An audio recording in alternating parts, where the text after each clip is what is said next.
RSS যা চাই, RSS যে সিদ্ধান্ত, সেই সিদ্ধান্ত বর্তমানে বাস্তবায়ন করছে এই রাজ্যের মুখ্যমন্ত্রী।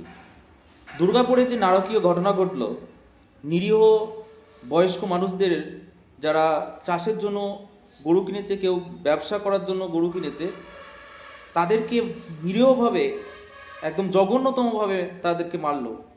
এবং তার ফলস্বরূপ কোনো তৃণমূলের নেতা সেখানে কোনো একটা মামলা করলো না তাদের।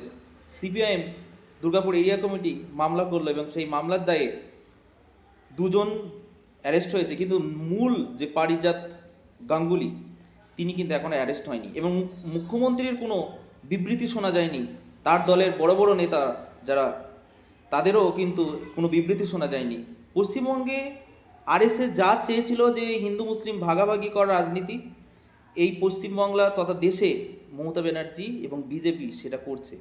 ফলে আরএসএসের দুটি রাজনৈতিক দল, তৃণমূল এবং বিজেপি, সেই তৃণমূল বিজেপি তারা সূক্ষ্মভাবে এই পশ্চিমবঙ্গে এবং তথা দেশে ধর্মীয় বিভাজন করে মানুষকে পিছিয়ে দিচ্ছে। মানুষের উন্নতির অগ্রগতিকে থামিয়ে তারা ধর্মীয় জিগের তুলে মানুষের মধ্যে ভেদাভেদ সৃষ্টি করতে যাচ্ছে। এইভাবে যদি রাজ্য দেশ চলে, ভবিষ্যতে খুবই খারাপের দিকে যাচ্ছে রাজ্য এবং দেশ। তার জন্য সাধারণ মানুষ, শুভবুদ্ধিসম্পন্ন মানুষ